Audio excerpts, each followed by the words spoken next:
Our panelists joining us here this evening, Mr. Nayan Parekh, who is an educationist, who will give us a perspective on how this political slugfest can be hugely detrimental to the issue at hand, to school education. We have Advocate Sanket Gupta, leader of the BJP. We would like to hear from Mr. Gupta what exactly is the bone of contention here, or is it mere petty politics? Dr. D.K. Giri, political analyst, also supports the Aam Aadmi Party. We will get a perspective on what the ruling party in Delhi is up to. There's a press conference war, leaders every few hours coming out, making their statements, all of it playing out in public domain. But first, we are targeting Afrida. We are not targeting Aam Aadmi Party. Okay. Yes, Mr. Afrida, I think the point is well made that, I would only look at it from the education perspective and leave the politics to my two other panel colleagues. Sure. So in terms of educational perspective, what I like about what AAP has said that they would be doing is, one, they are saying that physical infrastructure they would improve. Second, they are saying that they would train the teachers. Third, they are saying that in curriculum they would include reading, writing, and I think math, which also kind of shows that some of the Delhi school students have taken admission in IIT.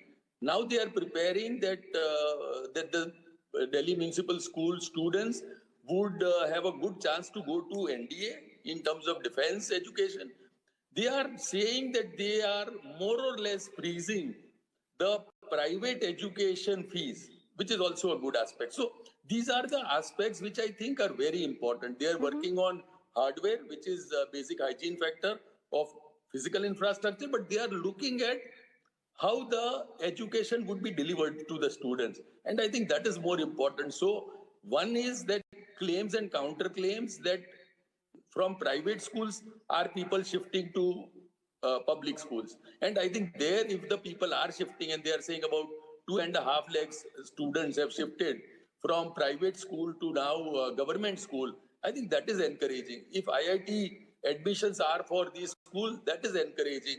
If they are saying that passing percentage, which would now be about 90%, I think let us talk about all these factors. If passing percentage is good, if they are getting good admissions, there are corruption charges but that BJP must be addressed, is alleging more, to the issue of construction of schools, which the AAP apparently promised to construct 500 new schools. That never happened. They built more classrooms in the existing schools, and the number of rooms were increased. The figure that we have is from 2,400 to 7,180.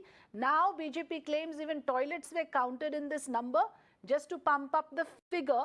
Not just that, construction cost was hiked up, which the BJP alleges amounts to corruption, where you have a cost increase by 326 crore, 53% more than the original tender amount. These are the specifics I'm talking about. But Mr. Parekh, I appreciate your view that the credit must be given where it's due. However, on education is something that is at stake here, and it is bound to suffer when you do not have close coordination and collaboration between the two authorities, the state and the central government.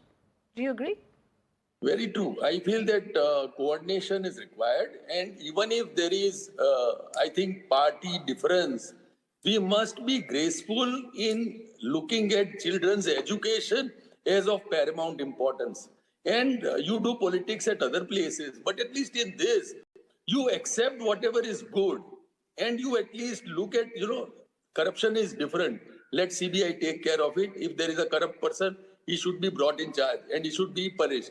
But I'm saying in terms of software part of education, as to how the students are getting better, becoming better human beings.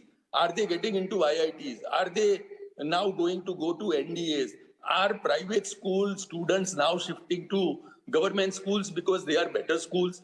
I think these are important, but politically, I feel if AAP wants to handle this, they can only say that now onwards, all the AAP's functionary, including Dr. Giri's children, would just study at government schools. If you are saying you have excellent policy, if you are saying you have excellent education system, none of the AAP office bearers, ministers, MLAs should put their children in private schools. Once they do it, it would, I think, answer all the accusations of politicking on this.